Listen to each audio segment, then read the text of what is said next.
Praise the lord. మన ప్రభువును మన రక్షకుడైన యేసుక్రీస్తు వారి శక్తి కలిగిన నామంలో మీ అందరికీ మా హృదయపూర్వక వందనములు.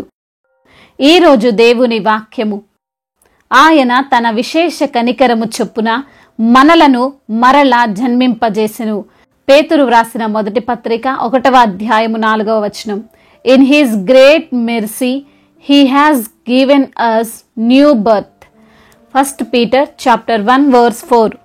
ఈ రోజుకు గాను మహిమగల మన దేవుడు మనకు అనుగ్రహించిన వాక్య భాగమును బట్టి ధ్యానించుకుందాము. ప్రభునందు ప్రియమైన సహోదరి సహోదరులారా, సర్వోన్నతుడైన దేవుడు మనందరికీ ఇచ్చిన గొప్ప భాగ్యం ఏమిటి అంటే మరలా మనల్ని జన్మింపజేశాడు. మనందరికీ తెలుసు, పుట్టుక అనేది ఒక్కసారి మాత్రమే ఉంటుంది. మరలా పుట్టడం అనేది సాధ్యము కాదు అని.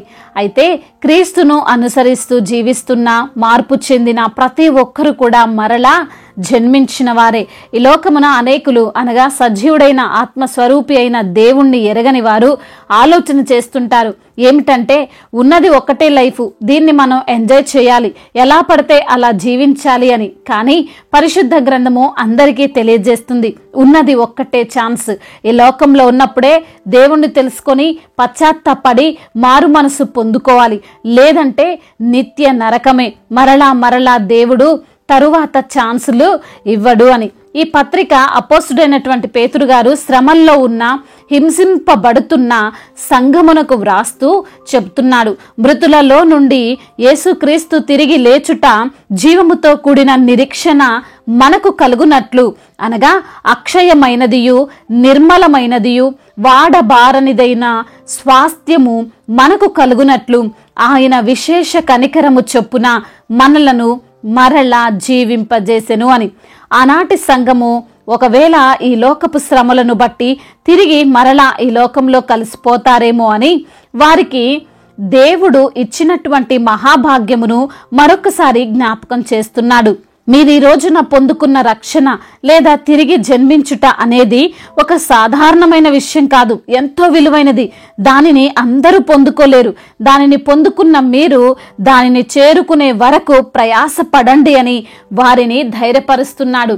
ఒక రోజున యేసుక్రీస్తు వారి దగ్గరకు యూదుల అధికారి అయినటువంటి నికోదేము వచ్చి దేవుని రాజ్యమును గూర్చి విచారించినప్పుడు యేసయ్య అంటున్నాడు, ఎవరైనా మరలా జన్మిస్తే గాని దేవుని రాజ్యము చూడలేరు అని.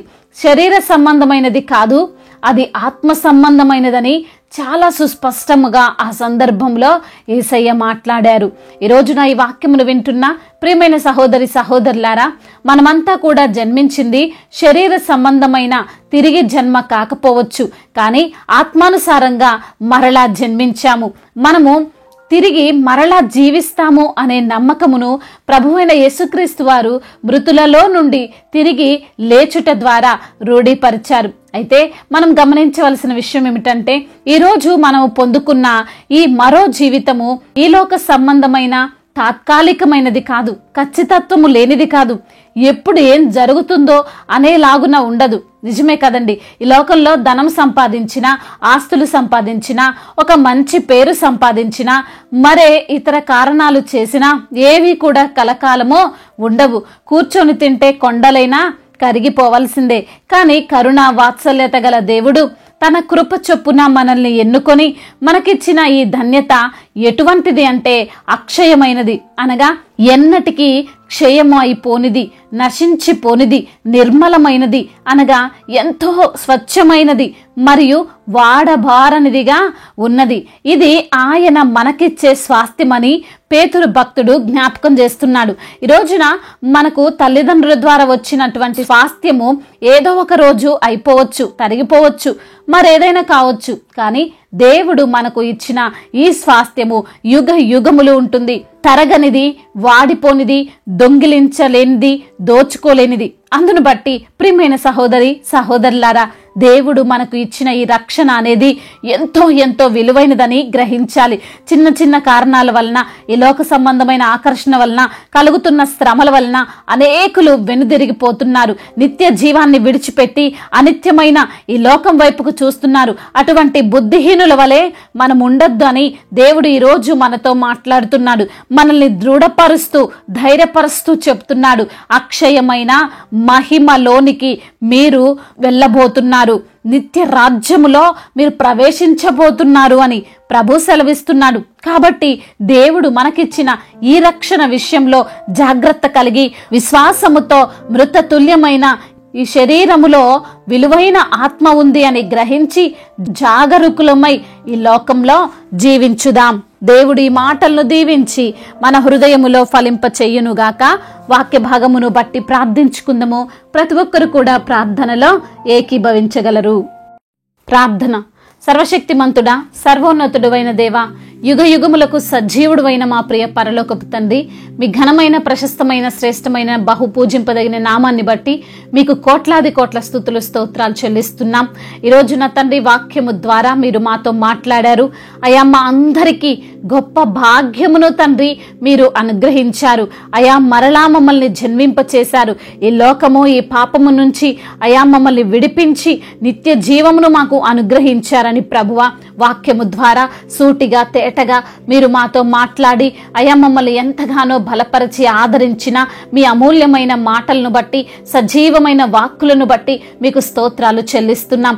ఎందరైతే బిడ్డలు ఏ ఏ సమస్యలలో ఇరుకులలో ఇబ్బందుల్లో ఉన్నారో అయా ఈ లోకపరమైనటువంటి సమస్యల చేత బాధించబడుతున్నారో ప్రతి బిడ్డను మీరు తండ్రి ముట్టండి, ప్రతి బిడ్డతో మీరు మాట్లాడండి అయా. అట్టి సమస్యలన్నిటి నుంచి విడుదల దయచేయమని వేడుకుంటున్నాం. ఎందరైతే బిడ్డలు అనారోగ్య సమస్యల చేత చింతిస్తున్నారో ప్రభా, దీర్ఘకాలిక రోగాలతో తండ్రి బాధను అనుభవిస్తున్నారో అయా వారిని మీరు ముట్టండి. సంపూర్ణ ఆరోగ్యమును ప్రతి బిడ్డకు మీరు అనుగ్రహించండి. మీ యొక్క శక్తి చేత వారిని నింపి ఆ యొక్క తండ్రి బలహీనతల నుంచి ఆ యొక్క రోగముల నుండి మీరే విడుదల దయచేయమని వేడుకుంటున్నాం తండ్రి. స్వస్థపరిచే దేవుడవు నీవే నా తండ్రి. అదే విధంగా ఆర్థిక సమస్యలు రుణ భారాల నుండి బిడ్డలకు విడుదల దయచేయండి అయా. మరి తండ్రి ఏ కొరత అయితే బిడ్డలకు ఉందో, ఏ కొదువైతే బిడ్డలకు ఉన్నదో ప్రభువా అయా మరి తండ్రి మీ యొక్క నామములో తండ్రి వారికి సమృద్ధిని దయచేయమని వేడుకుంటున్నాము తండ్రి. మేలుతో వారి యొక్క హృదయాన్ని తృప్తిపరచమని బ్రతిమిలాడుకుంటున్నాం ప్రభువా. ఎందరైతే బిడ్డలు ప్రభువా జాబు లేక బాధపడుతున్నారో వారిని బట్టి ప్రార్థిస్తున్నాం అయా. మంచి జాబును బిడ్డలకు మీరు అనుగ్రహించండి. కుటుంబ సమస్యలు, కుటుంబ కలహాలు, భార్యాభర్తల మధ్య విభేదాలు అయా, అన్నదమ్ముల మధ్య విభేదాలు, కుటుంబ సభ్యుల మధ్య అయా మరి తండ్రి అయా చీటికి మాటికి గొడవలు, వీటన్నిటి నుంచి విడుదల దయచేయమని వేడుకుంటున్నాము. ఇరుగు పొరుగు వారితో సమాధానాన్ని బిడ్డలకు మీరు అనుగ్రహించండి. శత్రువులను సహా మిత్రులుగా చేసే దేవుడవయ్యా, మీకు మొరపెడుతుండగా మీరే సహాయం దయచేయమని బ్రతిమిలాడుకుంటున్నాము. అదే విధంగా కోర్టు సమస్యలు, ల్యాండ్ సమస్యల నుండి విడుదల దయచేయండి. ఎన్నో సంవత్సరాలుగా పెండింగ్ లో ఉన్నటువంటి కోర్టు కేసులను యేసు నామములో కొట్టివేయండి. మీరే న్యాయమును తీర్చండి. చిన్న బిడ్డలను కాచి కాపాడండి. యవన బిడ్డలకు మీరు తోడుగా ఉండండి. యవన వయసులో అయా మీ యొక్క కాడిని మోసే భాగ్యము బిడ్డలకు దయచేయండి. మీ కాడి అయా సులువుగాను అయా తేలికగాను ఉన్నది నా ప్రభా. అట్టి భాగ్యము ప్రతి బిడ్డకు మీరు అనుగ్రహించమని వేడుకుంటున్నాం అయా. ప్రయాణాలు చేస్తున్న ప్రతి బిడ్డకు మీరు తోడుగా ఉండండి. వారి ప్రయాణం అంతటిని సఫలం చేయండి అయా. మీరే వారికి తోడుగా ఉండండి. నడిచే మార్గములన్నిటిని సరళము చేయమని వేడుకుంటున్నాము తండ్రి. రైతులను దీవించండి. వారు వేసే పంట సమృద్ధిగా పండడానికి సహాయం దయచేయండి అయా. మరి ఏ పని లేక అయా బిడ్డలు ఉంటుండగా తండ్రి స్థిరమైనటువంటి పనిని వారికి దయచేయమని వేడుకుంటున్నాం తండ్రి. అదే విధంగా అయా మా భారతదేశమును, ఇతర దేశాలను, తెలుగు రాష్ట్రాలను మీరు జ్ఞాపకం చేసుకోనండి. క్షేమాన్ని దయచేయండి అయా. వృద్ధిపరచండి. ఏ విషయంలో ప్రభా లోటుగా ఉన్నదో ప్రభా ఆ విషయంలో తండ్రి మీరే సమృద్ధి అయినటువంటి దేశాలుగా ప్రతి ఒక్క దేశాన్ని మీరు నిలవబెట్టండి ప్రభా అయా. ఇతర దేశాల్లో ఉంటున్నటువంటి మీ యొక్క బిడ్డలను మీరు జ్ఞాపకం చేసుకోనండి. ఒంటరిగా ఉంటుండగా ప్రభా అయా ఎవరి తోడు లేక, ఎవరి ఆదరణ లేక అయా మరి దుఃఖముతో నలిగిపోతున్నారో ప్రభువా అట్టి బిడ్డలకు మీరు తోడుగా ఉండండి అయా. మిషనరీస్ ని దీవించండి. సువార్థికులను బలపరచండి. వారు వెళ్లే మార్గాలన్నింటినీ సరళము చేయమని వేడుకుంటున్నాం తండ్రి. అనేక జనులకు మీ యొక్క సువార్తను చెబుతుండగా ప్రభా అనేకుల హృదయం మీ తట్టు తిరగడానికి సహాయం దయచేయండి. సంఘాలను దీవించండి. సంఘ కాపరికి మీరు తోడై ఉండండి ప్రభా. వారి కుటుంబాలను దీవించండి, ఆశీర్వదించమని వేడుకుంటూ తండ్రి ఇంతవరకు చేసిన ప్రార్థన అంతటిని మీ పాద సన్నిధిన చేర్చుకోమని మానాథుడు, సర్వశక్తిమంతుడు, సర్వాధికారి అయిన నజరేయుడైన యేసుక్రీస్తు వారి ఉన్నతమైన శక్తి కలిగిన నామంలో ఈ ప్రార్థనను అడిగి వేడుకొని పొందుకొని ఉన్నాము మా ప్రియ పరలోకపు తండ్రి. తండ్రి, ఆమేన్. ఈరోజు పెళ్లి రోజు మరియు పుట్టినరోజు జరుపుకున్న వారందరినీ దేవుడు దీవించి సకల మేలులతో, ఆశీర్వాదములతో, కృపాక్షేమములతో, శాంతి సమాధానముతో దేవుడు మిమ్మల్ని నింపును గాక. మీ యొక్క ప్రార్థన అవసరతలను మాకు తెలియజేయగలరు. మీ కొరకు మేము తప్పక ప్రార్థిస్తాము. మొదటిసారిగా మన యొక్క ఆదరణ వాక్యం చూస్తున్నట్లయితే తప్పకుండా సబ్స్క్రైబ్ చేసుకోగలరు. ఈ వాక్యము మీకు ఆశీర్వాదకరంగా ఉండినట్లయితే అనేకులకు కూడా ఈ వాక్యాన్ని పంపి మీరు కూడా దేవుని యొక్క రాజ్య సువార్తలో పాలిభాగస్తులు కావాలని దేవుని పేరిట మనవి చేసుకుంటున్నాను. May God bless you all. దేవుడు మిమ్మల్ని దీవించి బలపరిచి స్థిరపరచునుగాక.